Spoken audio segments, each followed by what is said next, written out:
নানান টানাপোড়েনের মধ্য দিয়ে অবশেষে রণজয়ের সাথে মিতালির বিয়েটা পাকা হয়ে গেল। হাতে আর মাত্র 7টা দিন, তারপরেই 4 হাত এক হবে। মিতালির বহুদিনের শখ ছিল পাহাড়ে যাবার, কিন্তু বাড়ির পরিস্থিতি প্রতিকূল থাকায় আর যাওয়া হয়ে ওঠেনি।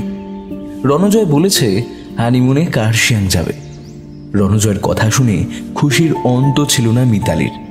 তবে প্রথম থেকেই তাদের বিয়েটা মানতে চায়নি মিতালির বাবা মিস্টার সেন। তিনি কর্মসূত্রে বাইরে থাকেন। শৈশবে মাতৃহারা মিতালি ছোট থেকেই গ্রামের বাড়িতে ওর ঠাকুরদা ঠাকুমার কাছেই বড় হয়েছে।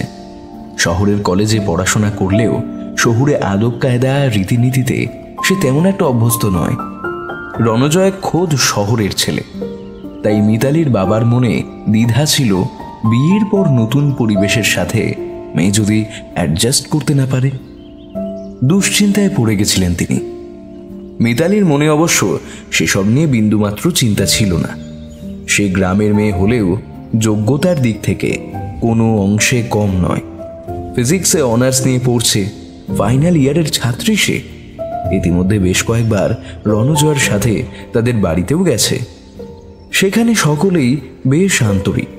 তারা বলেছেন বিয়ের পরেও পড়াশোনা চালিয়ে যেতে পারবে স্বাধীনভাবে, সুতরাং মানিয়ে নিতে কোনো অসুবিধা হবে না। ওখানে থাকতে থাকতে সবকিছুই শিখে নেবে। বাবাকে এ কথাই বুঝিয়েছিল সে।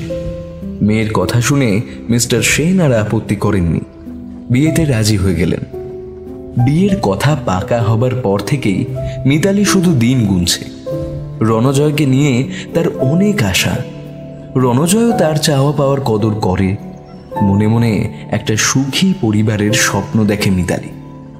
মিতালির বিয়ে উপলক্ষে গোটা গ্রাম যেন উৎসবে মেতে উঠেছে। মিতালি তাদের সকলের প্রিয়। এই জানো, আমাদের মিতালির সামনের সপ্তাহে বিয়ে। বাবা, মিতালির বিয়ে? বাহ, বেশ সুখবর তো। শিক্ষিত মেয়ে এবং খুব ভালো মেয়েও বটে। এই গণ্ডগ্রামে ওই একটিমাত্র মেয়েই উচ্চশিক্ষার জন্য শহরের কলেজে পড়াশোনা করে। বাকি মেয়েদের তো মাধ্যমিকের গণ্ডি পেরোতে না পেরোতেই বিয়ে হয়ে যায়। মিতালিকে সকলেই যেমন ভালোবাসে তেমনি সমীহ করেও চলে।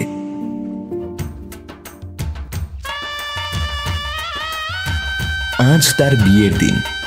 গায়ের লোকজন কাঁধে কাঁধ মিলিয়ে কাজ করতে উঠে পড়ে লাগে। এই ওই দিকটা দেখ ঠিক আছে কিনা। কার্তিক, রামদাকে বল ফুলগুলো আনতে। সব এনে ফেলেছে, দুপুরে শুধু একবার রাজু আসবে ওইগুলো। দুপুর গড়িয়ে বিকেল হয়ে যায়। গোধূলি লগ্নে বিয়ে, একটু পরেই বর এসে যাবে। সেই আনন্দে সবাই মেতে উঠেছে। মিতালিকে কনের সাজে অপূর্ব লাগছে দেখতে। সকলে মোহিত হয়ে তাকিয়ে থাকে তার দিকে। এই বর এসে গেছে, বর এসে গেছে, সব এসো এসো এসো এসো এসো, সব এসো। মিতালিদের বাড়ির সামনে বরের গাড়ি এসে দাঁড়াতেই গায়ের কচি কাঁচা আবাল বৃদ্ধ বনিতা সকলেই ছুটে এসে ছেঁকে ধরল তাদের গাড়িটাকে। অনেকেই ডোর গ্লাসে হাত দিচ্ছে। তাদের দেখে একরাশ বিরক্তিতে মুখ ঘুরিয়ে নিল রণজয়। ইস, এই গায়াগুলোর পোশাক আশাক কি ছিলি দেখো, আর তেমনই হাত পা ধুলোয় ভর্তি। ছি, এরা এবার কোনে যাত্রী বউ হাতে দিন যাবে নাকি? এ বাবা, নাক শীট করে রণজয়। কি মুহূর্তে যে এখানে বিয়ে করতে এলাম। আমি তো চেয়েছিলাম শহরেই বাড়ি ভাড়া করে বিয়ের অনুষ্ঠান করার। ওই বুদ্ধা মানে মিতালির দাদুর তাতে মন ছিল না মোটেও। তার মতে নাকি পূর্বপুরুষদের ভিটেতেই বিয়ে দেওয়ার নিয়ম। যত সব আজগুবি কথাবার্তা।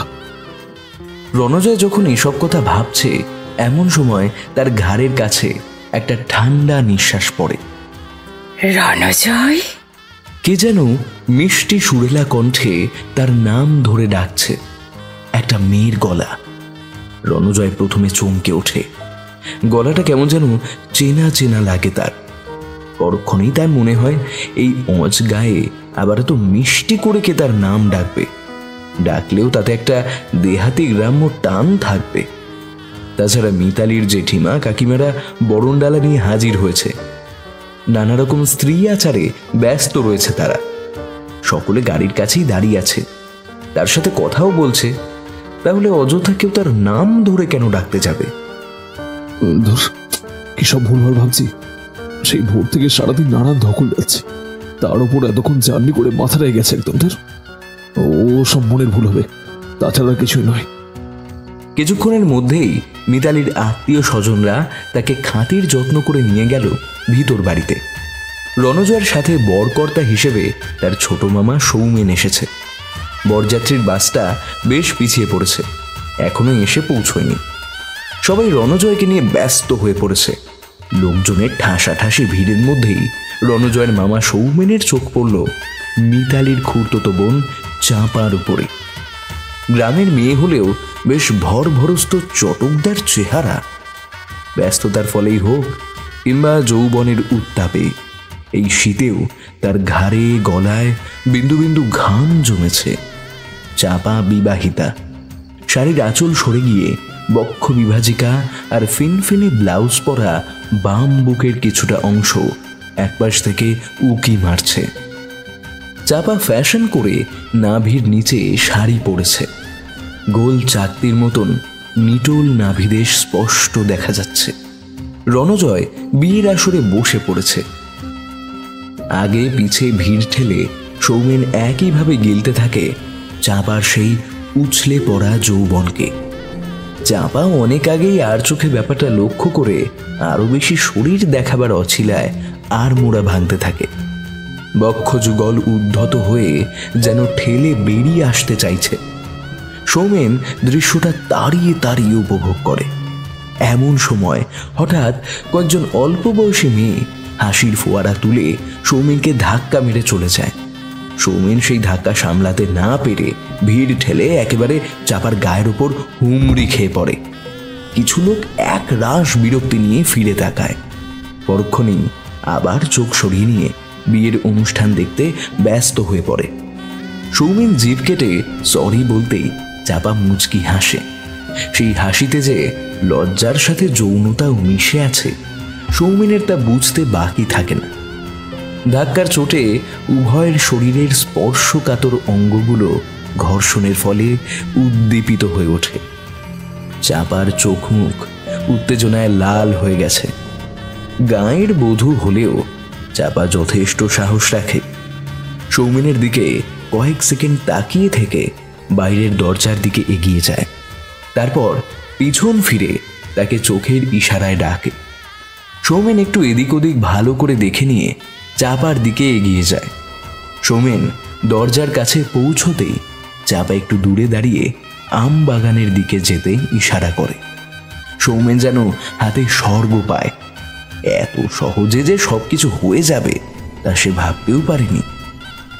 চাপাকে অনুসরণ করে সৌমেন আম বাগানে প্রবেশ করে, কিন্তু বাগানে এসে চোখের নিমেষে চাপা কোথায় যেন অদৃশ্য হয়ে গেল। অথচ কয়েক সেকেন্ড আগেও তো এখানে দাঁড়িয়েই তাকে ডেকেছিল। তাহলে হঠাৎ কোথায় চলে গেল? সৌমেন কিছু না বুঝে হতভম্ব হয়ে দাঁড়িয়ে থাকে সেখানে।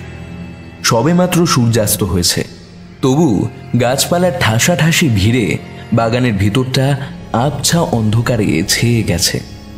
হঠাৎ খুব কাছেই শুকনো পাতার উপর দিয়ে কারো চলাফেরার শব্দ শুনে সৌমেন সামনে এগিয়ে যায়। তারপরেই একটা দৃশ্য দেখে থমকে দাঁড়িয়ে পড়ে। বাগানের শেষ প্রান্তে একটা খড়ের গাদার উপর সম্পূর্ণ নগ্ন এক নারী আধ শোয়া হয়ে হাসি মুখে চেয়ে আছে তারই দিকে। এ তো দেখছি পুরো আগুন, যা হাড় কাঁপানো ঠান্ডা পড়েছে। আগুন পোহাতে এখানে ঝাঁপ দিতেই হবে। কিন্তু চাপা কোথায়? ওকেও হাতছাড়া করা যাবে না। যাকে এখানে আগে এক প্রস্ত গরম হয়নি, তারপর চাপার খোঁজ করা যাবে এখানে। খ্যাক খ্যাক করে হাসতে থাকে সৌমেন। আর ঠিক তখনই তাকে চমকে দিয়ে মেয়েটা বলে ওঠে, কই গো মামা বাবু, অমন করে কি দেখছেন? এই দিক পানে আইসেন এবার, সময় বয়ে যায় যে। সে কখন থেকে অপেক্ষা করে আছি বলুন তো আপনার জন্য। আরে এ তো চাপার গলা। সৌমেন হাঁ করে তাকিয়ে থাকে মেয়েটার দিকে। চশমা খুলে কাঁচটা পরিষ্কার করে নিয়ে আবার ভালো করে দেখে নেয়। না, কোনো ভুল দেখছে না সে। মেয়েটা তাহলে চাপাই। অথচ এতক্ষণ ধরে ওকে অন্য মেয়ে ভেবে ভুলভাল স্বপ্ন দেখেছে। চোখের 12টা বেজে গেছে একেবারে। তবে চোখের আর দোষ কি? অমন একটা উমদা জিনিস চোখের সামনে উদম হয়ে শুয়ে থাকলে চোখে সর্ষে ফুল দেখবে না তো কি আর দেখবে সে? সৌমেন আবার হেসে ওঠে।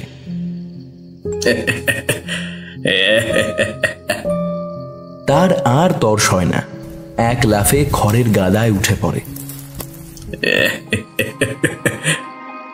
সত্যি চাপা, চমৎকার মেয়ে তুই।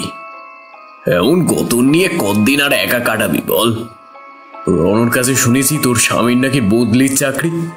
তা সে এখন থাকে কোথায়? তোকে সঙ্গে করে নিয়ে যেতে পারেনি? সুন্দরী যৌবনবতী বউকে ঘরে ফেলে রেখে চাকরির নামে অন্য কোথাও ফুর্তি মারাচ্ছে নাকি? যত সব ইডিয়েট। থাকে, তোর শ্বশুর বাড়ি এখন এই গ্রামে। মাঝে মাঝে বেহাই বাড়িতে বেড়াতে আসার অছিলায় তোর সাথে দেখা হয়ে যাবে। তারপর তো ওই খড়ের গাদা আছেই।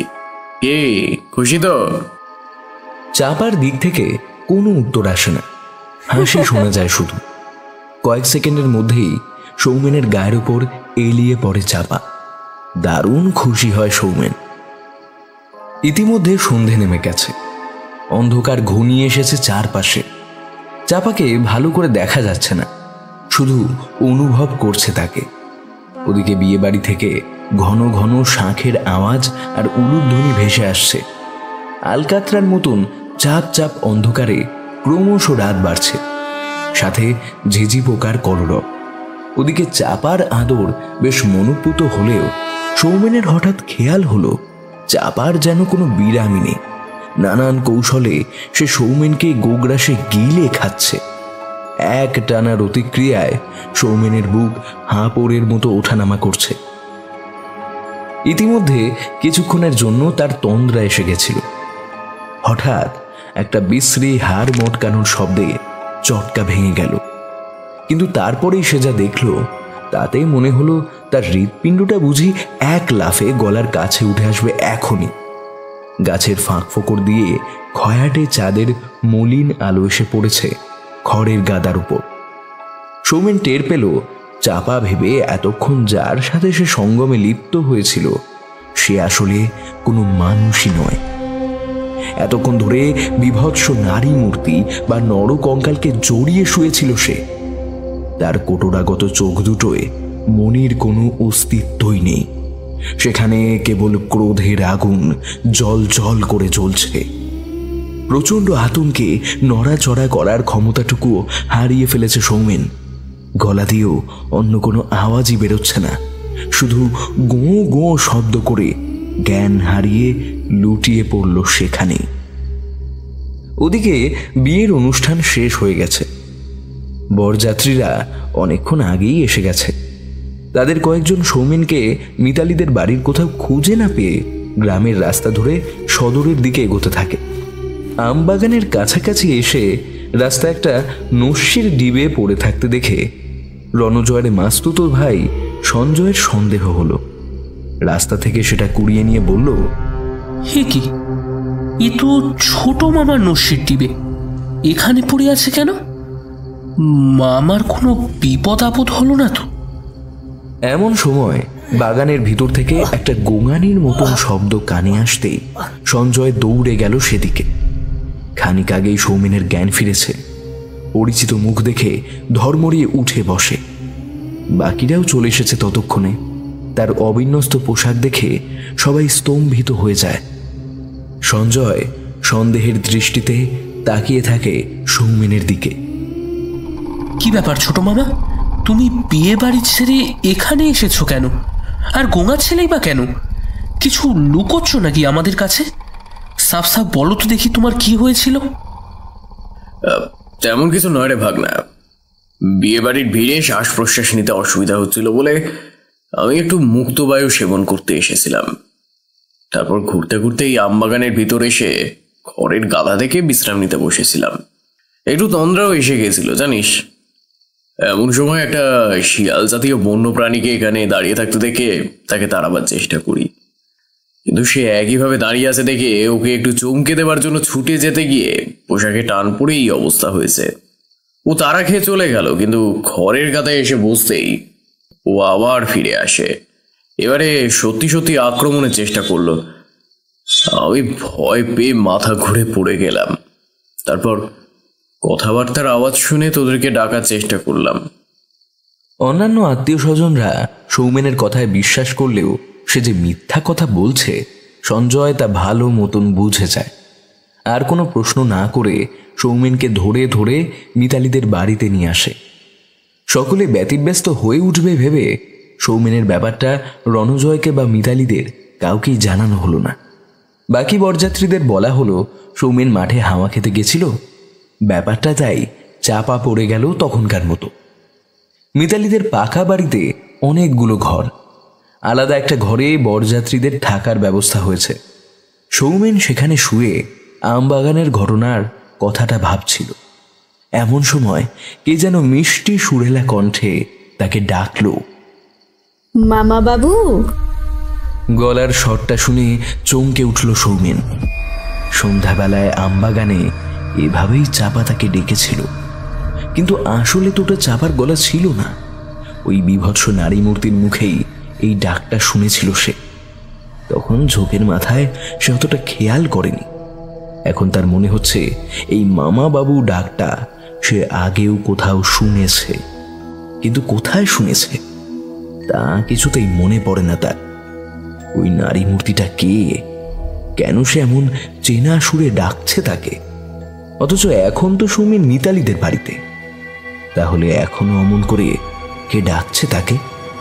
ওই বিভৎস নারী মূর্তিটা ঘরেই কোথাও অদৃশ্য হয়ে নেই তো? কথাটা মনে হতেই শিউরে ওঠে সৌমেন। ভয়ার্ত চোখে এদিক ওদিক দেখতে থাকে। আর সেই মুহূর্তেই কয়েকটা মেয়ের সাথে চাপা মিষ্টির থালা নিয়ে ঘরে প্রবেশ করে। তাকে দেখে সৌমেন ভয়ে চোখ বুজে ফেলে। এদিকে সকলের হাতে হাতে মিষ্টির প্লেট ধরিয়ে দিয়ে চাপা তখন হাসি মুখে বলছে, খাওয়া দাওয়ার ব্যবস্থা হতে এখন একটু দেরি আছে, আপনারা ততক্ষণেই মিষ্টি কটা খেয়ে নিন।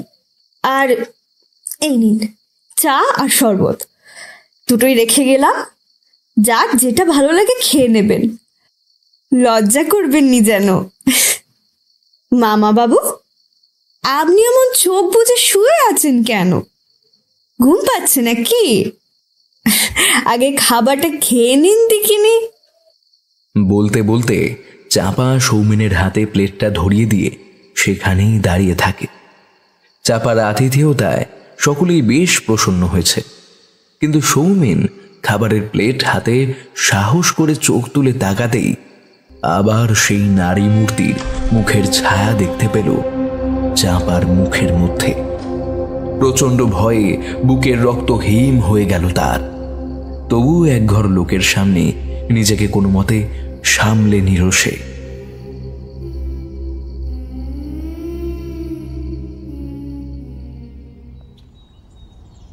মাঝে কাল রাত্রি কাটিয়ে আজ ফুলশয্যা। মিতালি এখন কলকাতায় তার শ্বশুর বাড়িতে বউ ভাতের অনুষ্ঠানে ব্যস্ত হয়ে রয়েছে। ওদিকে রণজয় মনে মনে অস্থির হয়ে উঠেছে। ও সেট, যত সব ভোগাস নিয়ম কানুন।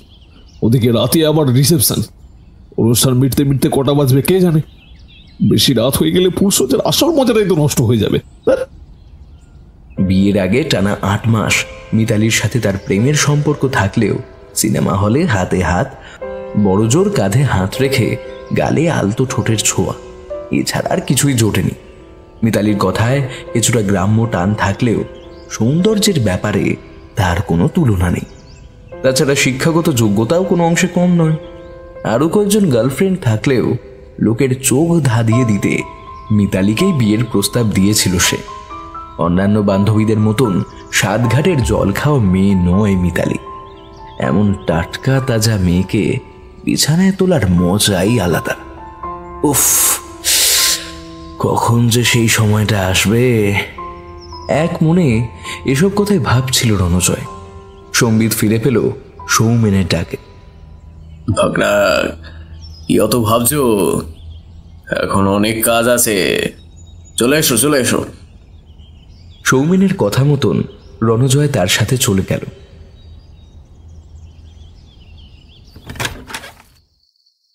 রিসেপশনের রাতে সমস্ত কাজকর্ম মিটিয়ে রণজয় যখন ঘরে এসে ঢুকল, তখন রাত প্রায় 2টো বাজে। ফুলশয্যার খাটে বসে হাঁটুর উপর মুখ রেখে চোখ বুজে কি যেন ভাবছে মিতালি। রণজয় বেশ বিরক্ত হয়। মিতালির কি ঘুম পেয়ে গেছে, নাকি চোখ বুজে তার আসার প্রতীক্ষা করছে? ঘুমে ঝুললেই তো মুশকিল, এতদিনের প্রতীক্ষা ব্যর্থ হয়ে যাবে। কিন্তু ঘুম পাক আর যাই পাক, ওকে আজ ছাড়া চলবে না। মিতালি চাক বা না চাক, সে সব উসুল করে নেবেই। কামোত্তেজনায় রণজয় ঘরে ঢুকে দরজাটা সপাটে বন্ধ করে দিল। দরজার আওয়াজ পেয়ে মিতালি চোখ তুলে তাকাতেই রণজয় খুশি হয়ে বলল, যাক, জেগে আছো তাহলে? আমি তো ভাবলাম আজ রাতেও বুঝি বাচ্চা ছেলের মতো আঙুল চুষে কাটাতে হবে। মিতালি একটু হেসে নীরব থাকে। সারাদিনের ক্লান্তিতে তার সত্যিই খুব ঘুম পাচ্ছে। তলপেটেও হঠাৎ কিসের যেন ব্যথা শুরু হয়েছে। কিন্তু বিয়ের পর প্রথম রাত বলে কথা, রণজয়ের ইচ্ছেকেও গুরুত্ব দেওয়া উচিত। অথচ তলপেটের ব্যথাটা ক্রমশ বেড়েই চলেছে। যদি আরো বেড়ে যায়, তেমন হলে না হয় গল্প করেই রাতটা কাটিয়ে দেবে। আজ থেকে তো ইচ্ছে করলেই রণজয় যখন খুশি তাকে কাছে পেতে পারে। তাই তারা কিসের? ওদিকে রণজয় কিন্তু অন্য কথা ভাবছে। তার বিকৃত যৌনতার কথা মিতালি এখনো জানে না। মিতালি কতটা দিতে পারবে তাও তার জানা নেই। সুতরাং জোর করে হলেও সে নিজের খাবার নিজেই আদায় করে নেবে। তাই মিতালিকে কিছু বলার সুযোগ না দিয়ে এক হাতে ওর মুখ চেপে ধরে অন্য হাতে শাড়ির কুচিতে টান মারে। মিতালি রণর এমন আচরণে থতমত খেয়ে যায়। কোনো মতে মুখ থেকে রণজয়ের হাতটাকে সরিয়ে দিয়ে কাতর স্বরে বলে, প্লিজ রনু, আজ নয়, কাল হবে। আজ আমার তলপেটে খুব ব্যথা করছে। কেন এমন হচ্ছে বুঝতে পারছি না, ব্যথাটা বেড়েই যাচ্ছে। কিন্তু রণজয় তার কথায় কর্ণপাত না করে মিতালির বাকি পোশাকগুলো জোর করে খুলতে থাকে। সম্পূর্ণ নগ্ন করে শরীরের বিভিন্ন জায়গায় আঁচড়ে কামড়ে যৌন লালসা মেটাতে উদ্যত হয়। মিতালি তাকে বাধা দেবার চেষ্টা করে, কিন্তু রণর শক্তির সাথে পেরে ওঠে না, পড়ে যায়। রণ ওকে ধরে বিছানায় শুইয়ে দেয়। তলপেটের ব্যথাটা ইতিমধ্যে মিতালির গোপনাঙ্গে পৌঁছে গেছে। ওটা যে কিসের ব্যথা সে এখনো জানে না, আগে কখনো হয়নি। তাই আবার বাধা দেবার চেষ্টা করে, শক্তি সঞ্চয় করে ঠেলে সরিয়ে দেয় রণজয়কে। প্রচন্ড রাগে রণজয় আরো অসহিষ্ণু হয়ে ওঠে। অশ্রাব্য গালিগালাজ আর চড় চাপড় মারতে মারতে মিতালির হাত দুটোকে তার শাড়ি দিয়ে খাটের সাথে বেঁধে ফেলে। তারপর নিজেকে অনাবৃত করে ক্ষুধার্ত বাঘের মতন ঝাঁপিয়ে পড়ে। রণর শরীরের ভার নিতে পারে না মিতালি। ব্যথায় যন্ত্রণায় কোকিয়ে ওঠে সে। অশ্রাব্য গালিটা দিতে গিয়েও থমকে যায় রণজয়। নাইট বাল্বের নীল আলোয় মিতালির নগ্ন শরীরটা সাংঘাতিক লোভনীয় হয়ে উঠেছে। সেদিকে তাকিয়ে জিভ দিয়ে ঠোঁটটাকে চেটে নেয় রণজয়। না, মালটাকে তাড়িয়ে তাড়িয়ে খাওয়াই ভালো হবে দেখছি। লেবু বেশি চিপকালে আজই সব রস বেরিয়ে যাবে। বরং একটু রয়ে সয়ে খেলে চিপড়ে করে ছোট মামার হাতে তুলে দেওয়া যাবে। বড়টা হেব্বে খুশি হবে। ওর কাছে টাটকা এঁটো সবই তো সমান। মেয়ে পেলেই মরতে যায় মালটা। ভাবতে ভাবতে অন্যমনস্ক হয়ে পড়েছিল রণজয়। সেই সুযোগে মিতালি দাঁত দিয়ে হাতের বাঁধনটা ছেঁড়ার চেষ্টা করে। সেদিকে চোখ পড়তেই অসম্ভব ক্ষিপ্রতায় রণজয় মিতালির চোয়ালে ঘুষি মারে। ওর নরম ঠোঁট দুটোকে কামড়ে ধরে। তারপর আর সময় নষ্ট না করে মিতালির তলপেটের উপর চেপে বসে। কিন্তু কামদণ্ড প্রবেশ করার মুহূর্তে আবার সেই মিষ্টি সুরেলা গলায় কেউ তার নাম ধরে ডাকে, রণজয়, আয় রণজয়, আমি এখানে।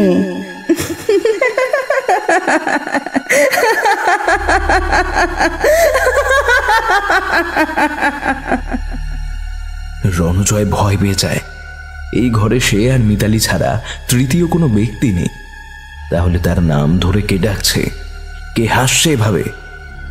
পরক্ষণেই একটা কথা মনে হতে চোখ কুঁচকে দরজার দিকে তাকায়। ভাই বোনগুলো আজকাল বড্ড দুষ্টু আর বেয়ারা হয়ে উঠেছে। ওদের কেউ এই মশকরাটা করছে না তো দরজার বাইরে থেকে?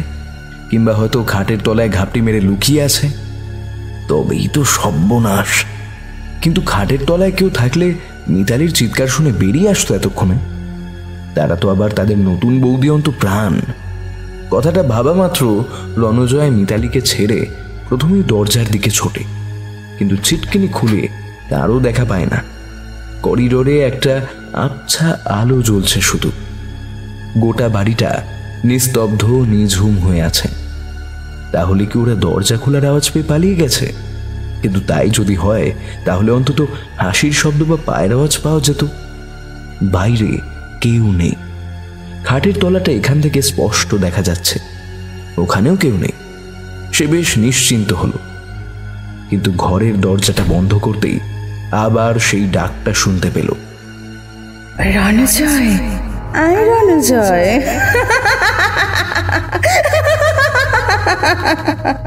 তার নামটা গোটা ঘর জুড়ে প্রতিধ্বনিত হয়ে বারবার তার কানে এসে ধাক্কা মারছে। অথচ খাটের তলা, ওয়াশরুম, কিচেন, ব্যালকনি কোথাও কেউ নেই। তবুও সেই একই নাম ঘরের দেওয়ালে ধাক্কা খেয়ে কানের কাছে ফিরে ফিরে আসছে। হঠাৎ একটা অকল্পনীয় দৃশ্য দেখে ভয়ে রণজয়ের গলা শুকিয়ে কাঠ হয়ে গেল। কে যেন মিতালির হাতের বাঁধন খুলে দিয়েছে, পরনের কাপড়টা এগিয়ে দিচ্ছে তার হাতে, অথচ কাউকে চোখে পড়ছে না। মিতালি অবাক হয়ে তাকিয়ে আছে নিজের হাতের দিকে। সেই অদৃশ্য শক্তিকে মনে মনে ধন্যবাদ জানায়। কিন্তু কে এই অদৃশ্য শক্তি? মিতালি পাড়াগাঁয়ের মেয়ে হয়েও এমন অলৌকিক ঘটনার সম্মুখীন আগে কখনো হয়নি। আর আজ এই খোদ শহরের বুকে এমন অবিশ্বাস্য ঘটনা ঘটতে দেখে সে একেবারে হা হয়ে গেছে। এমন সময় কোথা থেকে এক ঝলক ঠান্ডা হাওয়া ঢুকে ঘরের ভিতর একটা নীল ঘূর্ণির সৃষ্টি হয়েছে। বারান্দার দরজাটা কখন যেন আপনা থেকেই খুলে গেছে। ওদিকে রণর অবস্থা তখন শোচনীয়। ওই ঘূর্ণি থেকে একটা নারী মূর্তি বেরিয়ে এসে তার চুলের মুঠি ধরে হিড় হিড় করে টানতে টানতে বারান্দার দিকে নিয়ে যাচ্ছে। রণজয় ভয়ে বাঁচাও বাঁচাও বলে চিৎকার করছে, বাঁচাও বাঁচাও বাঁচাও বাঁচাও বাঁচাও। নারী মূর্তিটা ততক্ষণে রণজয়কে রেলিংয়ের কাছে নিয়ে গেছে। দৃশ্যটা দেখে মিতালির অন্তরাত্মা কেঁপে ওঠে।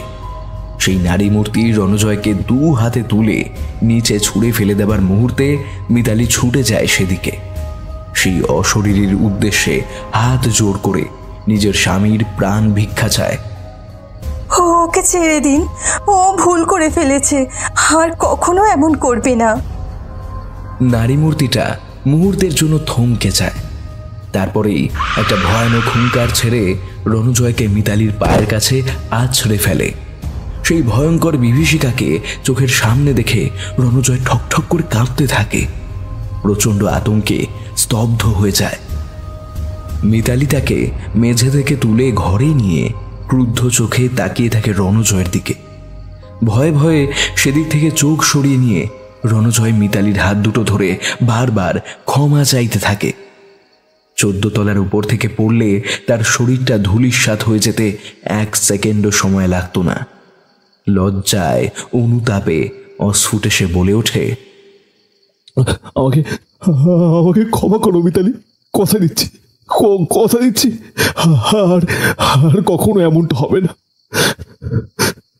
ওদিকে মিতালির মনে তখন অজস্র প্রশ্ন ঘোরাফেরা করছে। কে এই অশরীরী? কেন তাকে রক্ষা করতে এসেছে? সে কি তাকে চেনে? এও কি সম্ভব? এ যেন কল্পলোকের গল্প কথা, কিংবা কোনো ভূতের সিনেমা। মিতালি তখন প্রশ্নের কোনো উত্তর খুঁজে পায় না। শুধু অবাক হয়ে তাকিয়ে থাকে সেই ভয়ঙ্কর নারী মূর্তির দিকে। তার হুঙ্কার এখনো থামেনি। অপার্থিব চোখে হিংসার আগুন জ্বলজ্বল করছে। তারপরেই হঠাৎ কোথায় যেন অদৃশ্য হয়ে গেল সে। দূর থেকে সাপের মতন হেসে হেসে কণ্ঠে একটা কথাই ভেসে এলো, শয়তান কখনো সুদ চায় না। কিন্তু সেই কথা মিতালির কানে এসে পৌঁছায় না। সে তখন রণজয়ের বুকে মাথা রেখে নতুন করে বাঁচার স্বপ্নে বিভোর হয়ে আছে। ওই ঘটনার পর থেকে সবকিছু স্বাভাবিক হয়ে যায়। রণজয় মিতালির সম্পর্কের বন্ধন আরও দৃঢ় হয়ে ওঠে।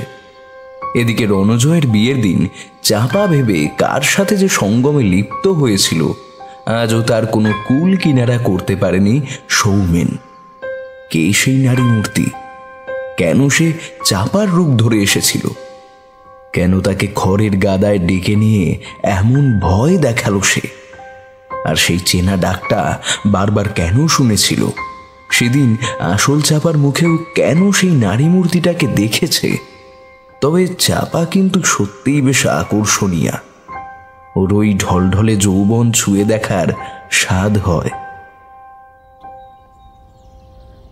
রণ তো আজকাল প্রায় শ্বশুর বাড়িতে যাতায়াত করে। মিতালি এখন ওখানেই আছে। ওর বাচ্চা হবে। দিন দুয়েক পরেই আবার যাবে। এই তালে ওর সাথে যেতে পারলে চাপার সাথেও দেখা হয়ে যাবে। তারপরেই ঝোপ বুঝে কোপ মারতে আর কতক্ষণ। রণকে রাজি করিয়ে একবার সেখানে চলে যেতে পারলেই কেল্লা ফতে হয়ে যাবে। সন্ধ্যের মুখে বারান্দায় বসে বসে ৭-৫ ভাবছিল সৌমেন। হঠাৎ এক ঝলক ঠান্ডা হাওয়ার সাথে একটা পরিচিত গলা ভেসে এলো, মামা বাবু। ভয়ে তার বুক কাঁপে। এভাবে সুর করে কে আবার ডাকছে তাকে? অথচ এই গলা তার খুব চেনা। আগেও কোথাও শুনেছে, বহুবার শুনেছে। এখনো অবিকল একইভাবে ডাকছে। হঠাৎ মাথায় বিদ্যুতের ঝিলিক দিয়ে একটা মুখ মনে পড়ে গেল। নামটাও এখন মনে পড়ে গেছে, কিন্তু যার কথা ভাবছে সে এখানে আসবে কি করে? অতীতের কিছু স্মৃতি যা প্রায় মুছে গেছিল মন থেকে, এই মুহূর্তে সেগুলো আবার নতুন করে তার চোখের সামনে ভেসে উঠছে। তবে খুব বেশিক্ষণ ভাবতে হলো না সৌমেনকে। হঠাৎ বাতাসে একটা আলোড়নের সৃষ্টি হলো, যা সেকেন্ডের ভগ্নাংশে ঘূর্ণিঝড়ে পরিণত হয়ে তাকে চোখের নিমেষে কোথায় যে উড়িয়ে নিয়ে গেল তা কাকপক্ষীতেও টের পেল না। ঘূর্ণিটা যেন শুধু সৌমেনকে উড়িয়ে নিতেই এসেছিল, অন্য কারো গায়ে এতটুকু আঁচ লাগেনি।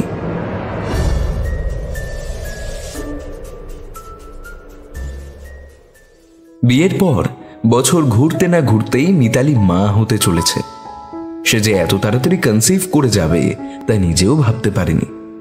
ওদিকে রণজয় খবরটা শুনে রিয়্যাক্ট করেছিল প্রথমে, পরে অবশ্য খুশিও হয়েছে।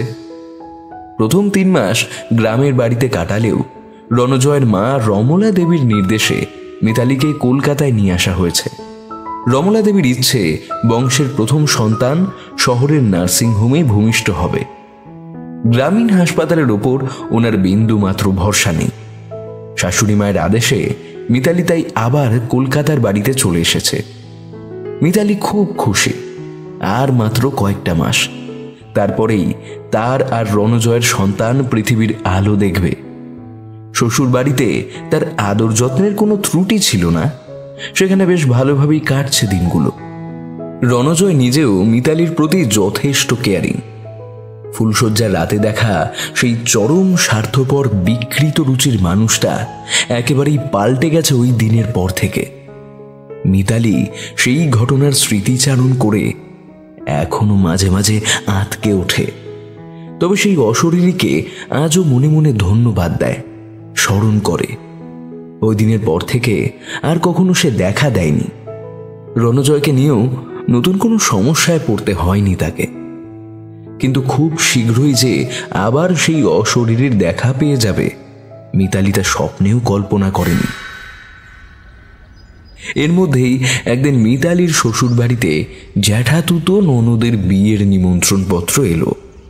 ওরা বেনারসে থাকে, একেবারে অষ্টমঙ্গলা অবধি কাটিয়ে আসার আমন্ত্রণ জানিয়েছে, অর্থাৎ দিন আষ্টেকের জন্য সকলকে বেনারস যেতে হবে। কিন্তু এই অবস্থায় অত দূরে মিতালিকে নিয়ে যাওয়া উচিত হবে না, তাই ঠিক হলো রণজয় মিতালিকে নিয়ে এখানেই থেকে যাবে, আর বাদ বাকি সকলেই বেনারস যাত্রা করবে। খবরটা শুনে রণজয় লাফিয়ে উঠল, তার খুশি যেন আর ধরছে না। বিষয়টা আর কেউ খেয়াল না করলেও মিতালির চোখে তা এড়ায়নি।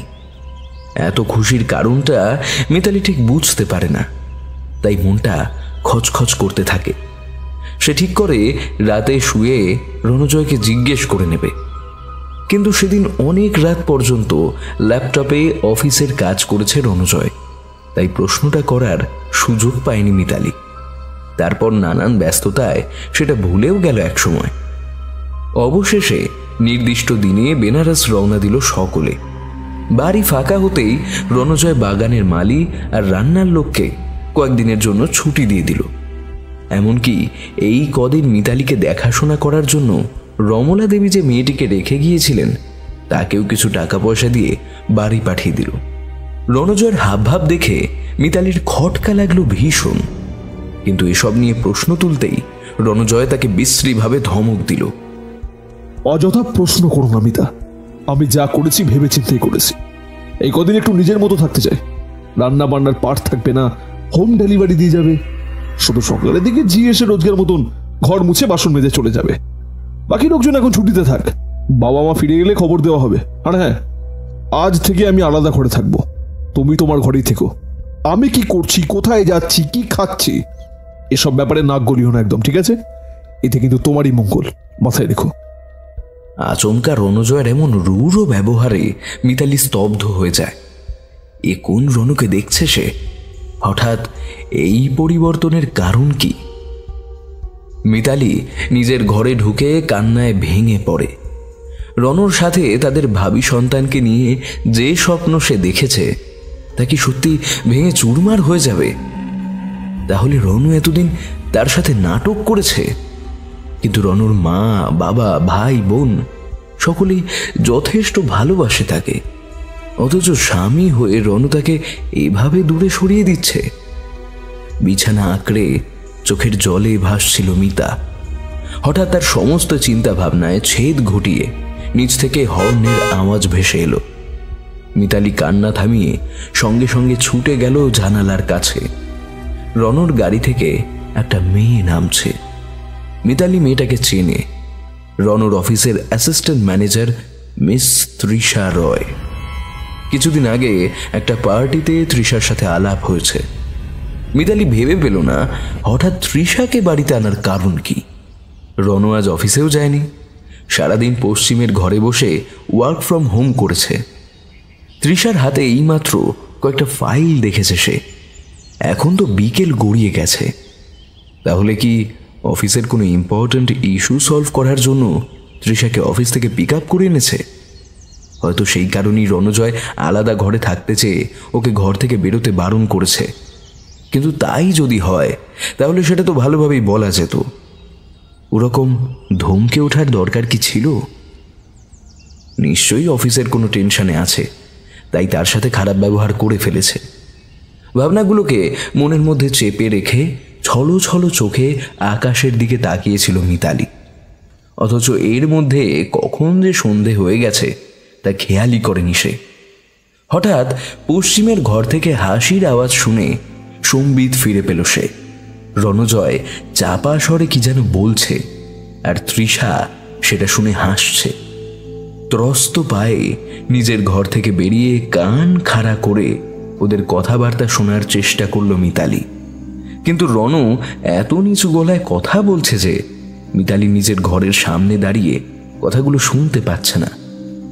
ওদিকে যাবে কি যাবে না ভাবতে ভাবতে হঠাৎ খেয়াল হলো আর কোনো কথাবার্তা শোনা যাচ্ছে না, সব চুপচাপ হয়ে গেছে। শুধু কিছু বিচিত্র শব্দ হচ্ছে ঘরের ভিতরে। কিসের শব্দ ওগুলো? খুব কৌতূহল হলো তার। পা টিপে টিপে রনর ঘরের সামনে চলে এলো সে। ঘরে জোরালো লাইট জ্বলছে। রনকে তৃষার সাথে ঘনিষ্ঠ অবস্থায় দেখে ভাষা হারিয়ে ফেলল মিতালি।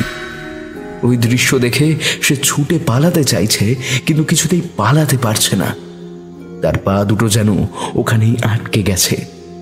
সে যে ঘরের বাইরে দাঁড়িয়ে সব দেখছে, সেদিকে কোনো ভুরুক্ষেপই নেই রণজয়ের। মদের নেশায় চুর হয়ে আছে দুজনে। তৃষার ঊর্ধ্বাঙ্গ সম্পূর্ণ অনাবৃত, নিম্নাঙ্গে একখানি স্বচ্ছ অন্তর্বাস ছাড়া আর কিছুই পড়ে নেই। ঠোঁটে অশ্লীল হাসি নিয়ে খাটের পাশে দাঁড়িয়ে আছে সে। রণজয় হাসতে হাসতে তাকে বিছানায় ফেলে সারা শরীর লেহন করছে। কিছুক্ষণের মধ্যেই উদ্দাম যৌনতায় লিপ্ত হলো তারা। প্রতিক্রিয়ার তালে তালে তৃষা নানান সুরে চিৎকার করছে। সেই অবস্থায় হঠাৎ তৃষার চোখ পড়ে যায় মিতালির উপর। সে দ্রুত নিজেকে ছাড়িয়ে নিতে উদ্যত হয় রণর বেষ্টনী থেকে, কিন্তু রণ তাকে জাপটে ধরে সঙ্গমের গতি আরো বাড়িয়ে দেয়। ঘেন্নায় অপমানে মিতালি গর্জে ওঠে, enough Ron, enough, please stop it now. আমি তোমার বিবাহিতা স্ত্রী। মাত্র কয়েক মাস আগে আমাদের বিয়ে হয়েছে, আর এর মধ্যে তুমি অন্য মেয়েকে ঘরে তুলেছ। ছি, তুমি যে পরনারীতে আসক্ত তা তো আমার জানা ছিল না। জানলে বিয়েটা কখনো করতাম না। ফুলশয্যার রাতে সেই অলৌকিক ঘটনার পর তুমি সুস্থ স্বাভাবিক জীবনে ফিরে এসেছিলে ভেবেছিলাম তুমি হয়তো শুধরে গেছো, কিন্তু আমার সব ধারণাই তাহলে ভুল ছিল। কেন এভাবে ঠকালে আমায়? যদি তোমার মনে এই ছিল, তাহলে কেন বিয়ে করেছিলে স্কাউন্ডেল? আর এই যে তৃষা, তুমি মেয়ে হয়ে আরেকটা মেয়ের এভাবে সর্বনাশ করছো। আমি রণর বিবাহিতা স্ত্রী, ওর সন্তানের মা হতে চলেছি। সব জেনেও তুমি এসেছো ওর সাথে ফষ্টি নষ্টি করতে। নির্লজ্জ বেহায়া মেয়ে কোথাকার। একজন স্ত্রীর চোখের সামনে তুমি তার স্বামীকে নিজের শরীর দিয়ে সন্তুষ্ট রাখছো স্রেফ চাকরি টিকিয়ে রাখতে। আর কত নিচে নামবে তুমি? আমার চোখের সামনে থেকে এক্ষুনি দূর হয়ে যাও। Get out from here, just get out. লজ্জায় অনুশোচনায় তৃষার মাথা হেট হয়ে যায়। তার আর কিছু বলার মতন মুখ নেই। রণজয়কে এক ধাক্কায় সরিয়ে দিয়ে কোনো মতে পোশাকগুলো গায়ে চাপিয়ে বেরিয়ে যেতে উদ্যত হয় ঘর থেকে। যাবার মুহূর্তে সে কান্নায় ভেঙে পড়ে। আমাকে ক্ষমা করুন ম্যাডাম। দীর্ঘদিন ধরে আমার বাবার চাকরি নেই, চটকল বন্ধ হয়ে গেছে। বাড়িতে দুর্ঘটনাগ্রস্ত পঙ্গু ভাইয়ের অপারেশনের জন্য প্রচুর টাকা লাগবে, তাই আমার কাণ্ডজ্ঞান ছিল না। স্যার বলেছিলেন আমি ওনাকে খুশি করতে পারলে ভাইয়ের অপারেশনের সমস্ত টাকা দিয়ে দেবেন। আমি আপনার কোনো ক্ষতি চাই না ম্যাডাম, আমি এই চাকরিটা ছেড়ে দেব। লজ্জায় মিতালির মাথা কাটা যাচ্ছে। একটা বাচ্চা মেয়ের অসহায়তার সুযোগ নিয়ে রণজয় তাকে এভাবে ব্যবহার করছে। মিতালি তৃষাকে প্রতিশ্রুতি দিয়ে বলল, কেঁদো না তৃষা, তোমার ভাইয়ের চিকিৎসার সব ব্যবস্থা আমার বাবা করে দেবেন। টাকা পয়সা নিয়ে কোনো চিন্তা করো না, তোমার চাকরির ব্যবস্থাও কোথাও না কোথাও ঠিক হয়ে যাবে। তৃষার চোখে আনন্দের অশ্রু। কৃতজ্ঞতা জানানোর ভাষা তার জানা নেই। অপলক দৃষ্টিতে তাকিয়ে থাকে মিতালির দিকে। এমন মানুষও আছে পৃথিবীতে। এতক্ষণ একটা ঘোরের মধ্যে ছিল রণজয়। মদের নেশায় চুর হয়ে মিলনের ঘোরে মিতালি আর তৃষার কথাগুলো শুনেও শুনছিল না। হঠাৎ তার ঘোর কেটে গেল। Shut the fuck up, you fucking lady. Just go to hell. কথাগুলো এক নিঃশ্বাসে বলে ক্ষিপ্র বেগে বিছানা থেকে নেমে মিতালির গালে ঠাটিয়ে চড় মারল রণজয়। আর ঠিক সেই মুহূর্তে একটা ঠান্ডা হাতের স্পর্শ পেয়ে ঘাড় ঘোরাতেই তার মনে হলো ঘাড়ের উপর কে যেন অজস্র পিন ফুটিয়ে দিচ্ছে। তারপরই টের পেল ওগুলো কারো তীক্ষ্ণ নখের আঁচড়।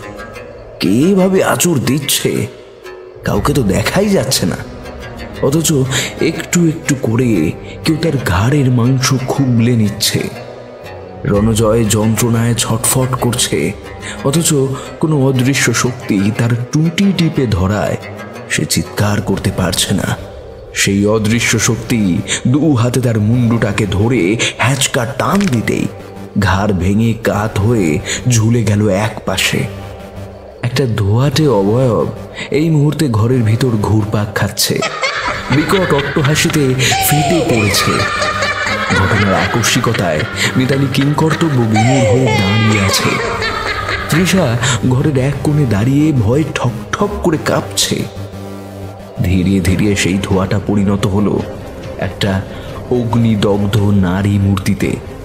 দাউ দাউ করে তার গায়ে আগুন জ্বলছে। তার লেলিহান শিখা ছুটে আসছে রণজয়ের দিকে।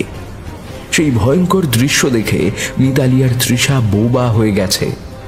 ঝলসে যাওয়া মুখটা ক্ষণিকের জন্য একটা রক্ত মাংসের চেহারা নিল। রণজয় তাকে চিনতে পেরে গেছে। ভয়ে ছুটে পালাতে গেল সে, কিন্তু পালাবার মুহূর্তে সেই বিভৎস দগ্ধ নারী মূর্তিটা তাকে ধরে টানতে টানতে 3 তলার সিঁড়ি থেকে এক ধাক্কায় নিচে ফেলে দিল। সিঁড়িগুলোর উচ্চতা অনেক বেশি। রণজয় টের পেল তার শিরদাঁড়া ভেঙে গেছে। ছুটে পালাবার উপায় নেই। মাথা ফেটে গল গল করে রক্ত বেরোচ্ছে। সেখান থেকে সামান্য তফাতে দাঁড়িয়ে মিতালি নিজের গর্ভে হাত বুলিয়ে আপন মনে কি যেন বলছে। একটা ক্রূর হাসি খেলা করছে তার ঠোঁটের কোণে। অতিরিক্ত রক্তপাতে এমনিতেই রণজয় নিস্তেজ হয়ে পড়েছিল। তার মধ্যে আরও একটা ভয়ানক দৃশ্য দেখে ভয়ে চিৎকার করতেও ভুলে গেল। সে দেখল মিতালির হঠাৎ প্রসব বেদনা উঠেছে। সেকেন্ডের ভগ্নাংশে তার গর্ভ থেকে বেরিয়ে এলো ঝলসে যাওয়া দলা পাকানো একটা গোলাকার বস্তু, যা কোনো এক সময় মানব ভ্রূণ ছিল। সেটা হঠাৎ জ্বলন্ত অগ্নিপিণ্ডে পরিণত হয়ে গড়িয়ে গড়িয়ে চলে এলো রণজয়ের একদম সামনে। সেই উত্তাপের আঁচে যন্ত্রণায় ছটফট করতে করতে জ্ঞান হারালো রণজয়। মিতালি তার শূন্য গর্ভ নিয়ে হাসি মুখে তাকিয়ে রইল সেই জ্বলন্ত অগ্নিপিণ্ডের দিকে। ধীরে ধীরে তা মিলিয়ে গেল সেই নারী মূর্তির শরীরে।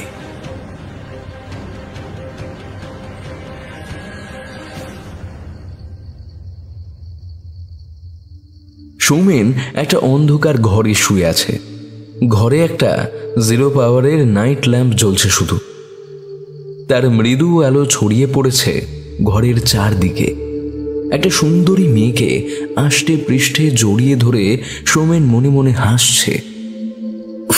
রণটা পারেও, আবার একটা নতুন মেয়ে ধরেছে দেখছি। যাগ্গে, যত খুশি মেয়ে ধরুক, আখেরে লাভ তো তারই হচ্ছে। এই বয়সে তাকে কেই বা পুছতো। যদিও সবকটাকেই ভাগ্নে আগে টেস্ট করে তারপর ওর কাছে পাঠায়, তাতে কোনো ক্ষতি নেই। ও যা পাঠায় তার কোনোটাই উচ্ছিষ্ট ভেবে ফেলে দেবার মতন নয়। তবে এই মেয়েটা মনে হয় স্বেচ্ছায় এখানে এসেছে, হয়তো রণর কোনো বান্ধবী, তাই কোনো জোর জবরদস্তি করতে হয়নি। বেশ ভালোই কায়দা জানে মালটা। কথাগুলো ভেবে সৌমেন হাসতে থাকে। ইতিমধ্যে মেয়েটা তার মুখের উপর ঝুঁকে পড়েছে। তার স্তনযুগল দলিত মথিত হচ্ছে সৌমেনের শক্ত হাতের মুঠোয়। সৌমেন একটা অশ্লীল ইঙ্গিত করতেই মেয়েটা হাসতে হাসতে উঠে বসে সৌমেনের তলপেটে হাত বোলাতে থাকে। চরম সুখে চোখ বুজে আসে সৌমেনের। ঘোরের মধ্যে তার কিছু কথা মনে পড়ে যায়। এই বাড়িটা রণ আর সে যৌথ উদ্যোগে কিনেছে। এখানেই রণজয় তাকে নিত্য নতুন মেয়ে সাপ্লাই করে। দিন 3 আগে সে যখন বারান্দায় বসে অতীতের কথা ভাবছিল, হঠাৎ সেই মুহূর্তে প্রচণ্ড ঘূর্ণিঝড় শুরু হয়ে গেল। তারপর সেই ঝড় তাকে কোথায় যেন উড়িয়ে নিয়ে গেল, কোথায় যেন আছড়ে পড়েছিল সে। অনেকক্ষণ পর যখন তার জ্ঞান ফিরে এলো, তখন একটা ঘুটঘুটে অন্ধকার ঘরের মেঝেতে আবিষ্কার করেছিল নিজেকে। তারপর বাড়িটাকে খুব ভালো করে দেখে সে চিনতে পেরেছে এটা তাদের কেনা সেই পুরনো বাড়িটা, যা তাদের কুকীর্তির প্রধান আখড়া। সেদিন বাড়িটা দেখে সৌমেনের মনে হয়েছিল রণজয় নিশ্চয়ই তাকে উদ্ধার করে এখানে নিয়ে এসেছে। কিন্তু এই বাড়িতে আসার পর থেকে রনকে এখানে দেখা যায়নি। ওর ফোনটাও সেদিন থেকেই সুইচ অফ হয়ে রয়েছে। তারপর আরও 2 দিন কেটে গেছে, কিন্তু রনর কোনো পাত্তা পাওয়া যায়নি। রণজয়ের উদ্দেশ্যে মনে মনে একটা কাঁচা খিস্তি ছুঁড়ে আবার মেয়েটিকে নিয়ে যৌনতার খেলায় মেতে ওঠে। কিন্তু হৃদস্খলনের মুহূর্তে মেয়েটি হঠাৎ ভয়ঙ্কর মূর্তি ধারণ করে সৌমেনের গলা টিপে ধরে। সৌমেন ভয় চিৎকার করে ওঠে, কিন্তু গোঙানি ছাড়া আর কোনো শব্দ বেরোয় না তার গলা দিয়ে। মেয়েটার মুখের আকৃতি এর মধ্যেই বদলে গেছে। সৌমেন তার ফ্যাস ফ্যাসে স্বর শুনতে পাচ্ছে। চিনতে পারছেন মামা বাবু? চিনতে পারছেন?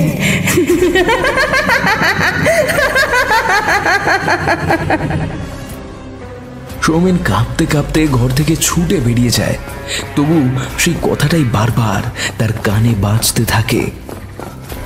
মামা বাবু, চিনতে পারছেন?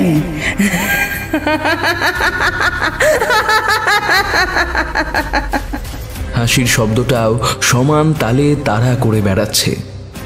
গোটা বাড়িটাই যে অশরীরীর দখলে চলে গেছে তা বুঝতে বাকি থাকে না সৌমেনের। তবে এই মুহূর্তে সেই নারী মূর্তিটা কোথায় যেন অদৃশ্য হয়ে গেছে। কিন্তু রণজয় কোথায়? সে কেন আসছে না? কি হয়েছে তার? এদিকে খিদে পেট জ্বলছে সৌমেনের। কিচেনে ডাল চাল সবকিছুই মজুদ আছে, অথচ সে যতবার ওভেনে নব অন করছে ততবার সিলিন্ডার থেকে শো শো শব্দে অনবরত গ্যাস লিক করছে। ডেলিভারি বয়কে যতবার ফোন করছে ততবার রিসিভারে সেই মামা বাবুই ডাকটা শুনতে পাচ্ছে। কোনো রিং হচ্ছে না তার ফোনে। এছাড়াও যতবার বাড়ি থেকে বেরোবার চেষ্টা করছে ততবারই গোলক ধাঁধার মতন অন্ধকারে একই জায়গায় ঘুরপাক খাচ্ছে। এই মুহূর্তে সৌমেনকে গোল করে ঘিরে উদ্দাম নৃত্য করছে কতকগুলো সম্পূর্ণ নগ্ন নারী মূর্তি। তাদের সকলের দেহ বিভৎসভাবে পুড়ে গেছে। সৌমেনকে নিয়ে চরম উল্লাসে ফেটে পড়েছে তারা। এক এক করে সৌমেনের উপর চেপে বসে নিজেদের যৌন ক্ষুধা মিটিয়ে চলেছে। তাদের কবল থেকে নিজেকে মুক্ত করতে পারে না সৌমেন। প্রতিটা চেহারা তার ভীষণভাবে চেনা। এদের সকলকেই কোনো না কোনো সময় অপহরণ করে নিয়ে এসেছে। তারপর তাদের ভোগ করে নৃশংসভাবে হত্যা করেছে সে আর রণজয়। তারাই আজ প্রতিশোধ নিতে এসেছে। সৌমেন যখন তার আসন্ন মৃত্যুর ক্ষণ গুনছে এমন সময় একটা গোঙানির শব্দে চমকে উঠল সে। জল জল জল জল। কে যেন জল চাইছে। গলার স্বরটা সৌমেনের চেনা। শব্দটা এবারের বেসমেন্ট থেকে আসছে। সৌমেন নিজের মৃত্যু ভয় ভুলে ছুটে গেল সেদিকে। বেসমেন্টের দরজা খোলাই ছিল। সৌমেন সেখানে প্রবেশ করতেই দরজাটা সপাটে বন্ধ হয়ে গেল। এক জোড়া জ্বলন্ত চোখ সারা ঘরময় ঘুরে বেড়াচ্ছে। গোঙানির শব্দটা সে এখন স্পষ্ট শুনতে পাচ্ছে। আলকাতরার মতন জমাট বাঁধা অন্ধকারেও রণজয়ের গলা চিনতে অসুবিধা হলো না সৌমেনের। রণজয় রীতিমতো ধুঁকছে, জল চাইছে কাতর স্বরে।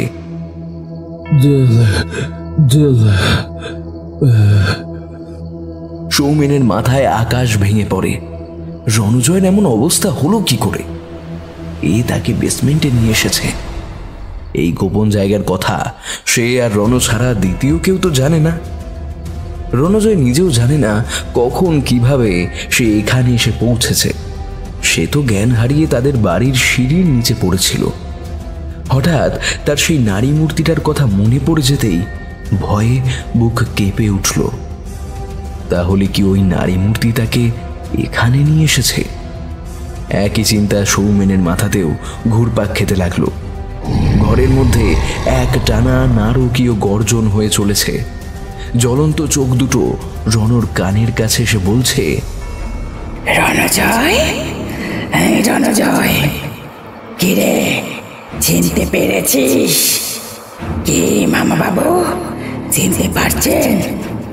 আমি রিমিতা। মনে পড়ে সেদিনের কথা?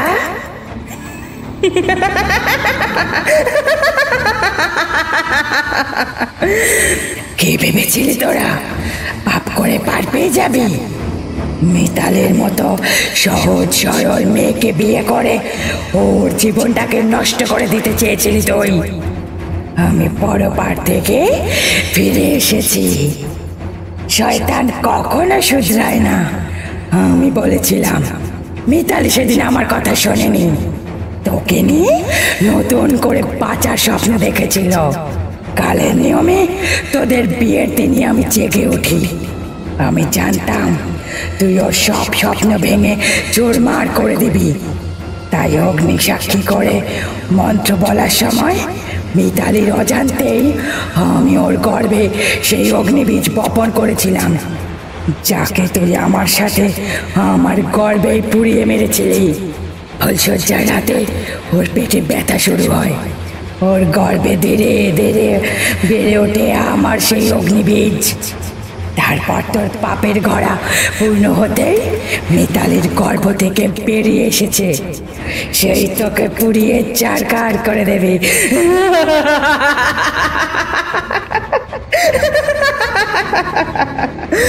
তোরা বেঁচে থাকলে আরো অনেক মিতালির জীবন নষ্ট হবে, আরো অনেক রিমিতা খুন হবে, আরো কত নিষ্পাপ মেয়ে ধর্ষিতা হয়ে মারা যাবে তার কোনো হিসেব নেই। কতটা যন্ত্রণা দিয়ে তিলে তিলে সবাইকে মেরেছিলি মনে পড়ে?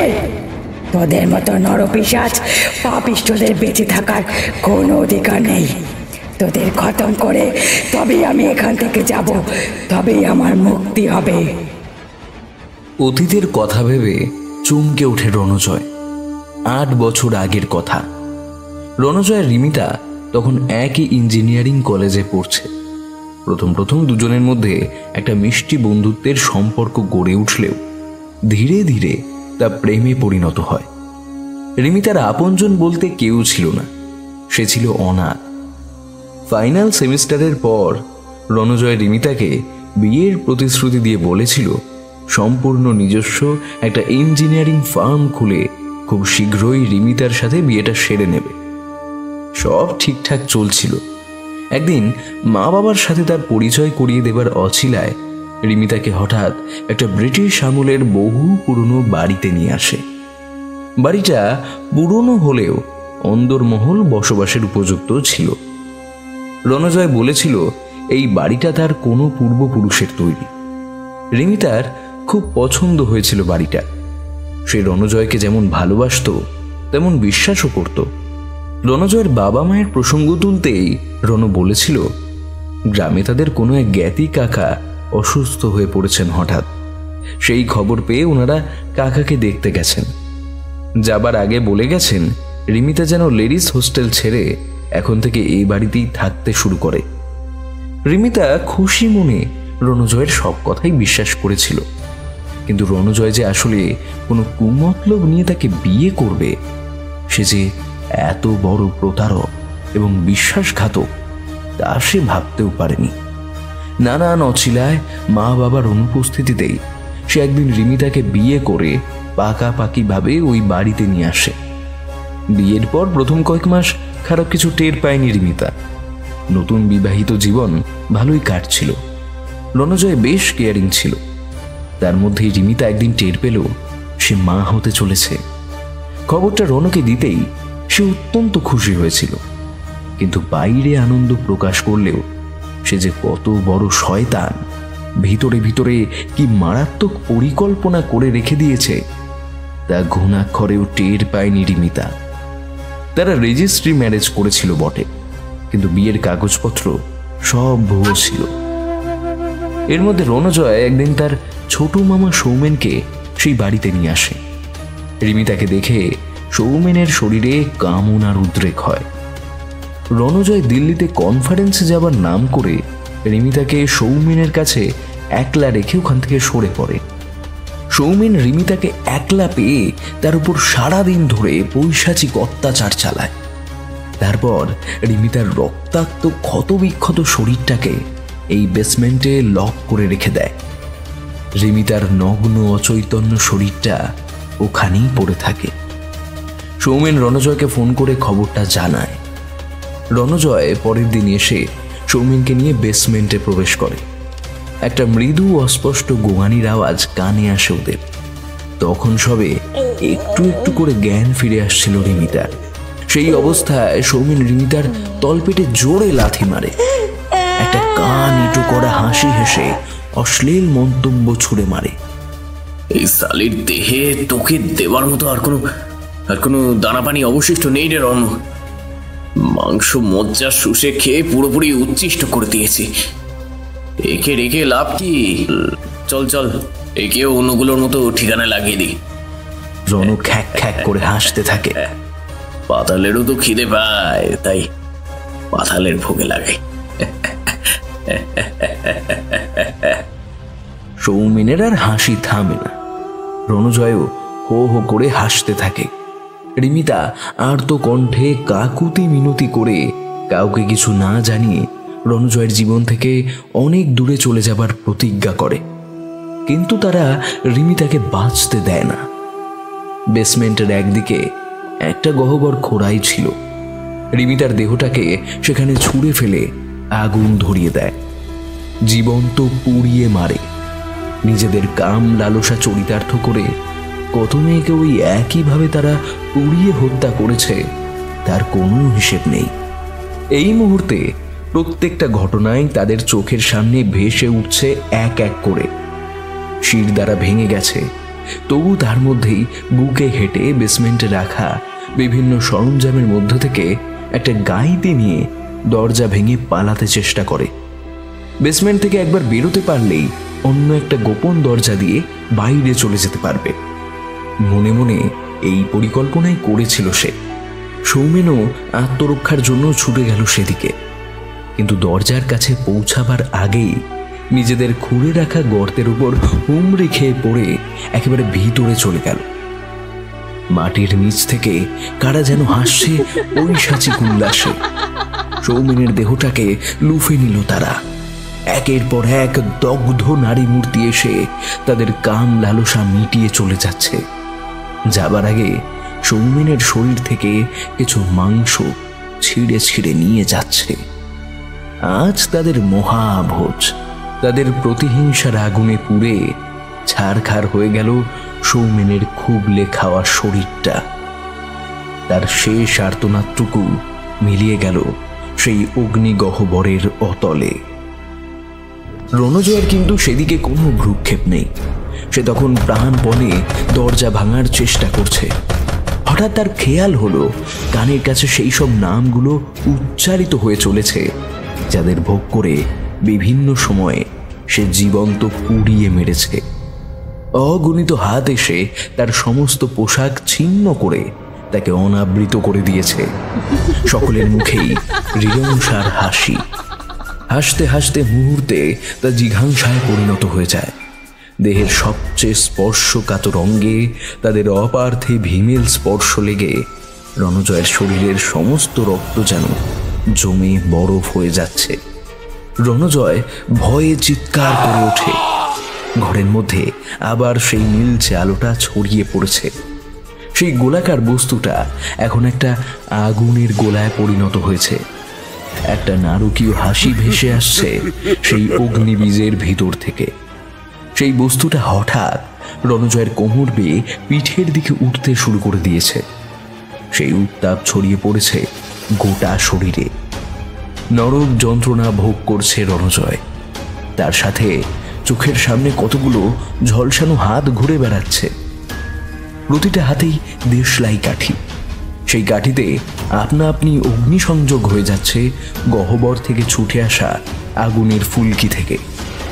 আতঙ্কে মরণ কান্না জুড়ে দিয়েছে রণজয়। গহ্বরের ভিতর দাউ দাউ করে আগুন জ্বলছে। সে এতক্ষণে বুঝতে পেরেছে তার ছোট মামাকে ওই অগ্নিকুণ্ডেই ফেলে দেওয়া হয়েছে, আর তাকেও একইভাবে মারা হবে। সে আতঙ্কে ঠক ঠক করে কাঁপতে থাকে। সেই দেশলাইগুলো তার গোটা শরীরটাকে বিভৎসভাবে জ্বালিয়ে দিয়েছে। তার গগনভেদী আর্তনাদ শোনার মতো কেউ নেই এখানে। শুধু আত্মারা হাসছে নারকী উল্লাসে। রিমিতা অট্টহাস্য করে ওঠে রণজয়ের ওই জ্বলন্ত শরীরটা দেখে। সেই অগ্নিবীজ তার নীলচে আলো নিয়ে আবার মিলিয়ে যায় রিমিতার গর্ভে। রণজয়ের দেহ পুড়ে খাক হয়ে গেছে, মুঠো মুঠো ছাই পড়ে আছে গোটা বেসমেন্ট জুড়ে। মিতালি তার গ্রামের বাড়ি ফিরে গেছে। চাপার স্বামী অলোকেশ একজন সৈনিক। সে যুদ্ধে যাবার আগে চাপার শরীরে তার চিহ্ন রেখে গেছে। সে আর কোনোদিন ফিরে আসবে না। আজ চাপার একটা ফুটফুটে কন্যা সন্তান হয়েছে, কিন্তু চাপা আর নেই। তার রক্তাল্পতা এবং আরো কিছু শারীরিক জটিলতার কারণে মেয়ের জন্ম দিয়ে সেই পৃথিবীর মায়া কাটিয়ে চলে গেছে। মিতালি চাপার সেই কন্যা সন্তানকে নিজের বুকে তুলে নিয়েছে। তার নাম রেখেছে অগ্নিকন্যা। রিমিতা যাবার আগে তার লেখা একটা ডায়েরির সন্ধান দিয়েছিল মিতালিকে। সেই ডায়েরি থেকে মিতালি জানতে পেরেছিল রিমিতা মনে মনে একটা কন্যা সন্তান চেয়েছিল। তাই মেয়ে হবে ভেবে সাধ করে হবু সন্তানের নাম রেখেছিল অগ্নিকন্যা। মৃত্যু যে অনিবার্য তা টের পেয়েছিল চাপা। মৃত্যুর আগের মুহূর্তে মিতালির কোলে তুলে দিয়ে বলে গেল, আজ দেখি তুই ওর মা। মিতালি অগ্নিকন্যাকে কোলে নিয়ে আকাশের দিকে উদাস চোখে তাকিয়েছিল। হঠাৎ তার মনে হলো রিমিতা হাসি মুখে তাকিয়ে আছে তার কোলের দিকে।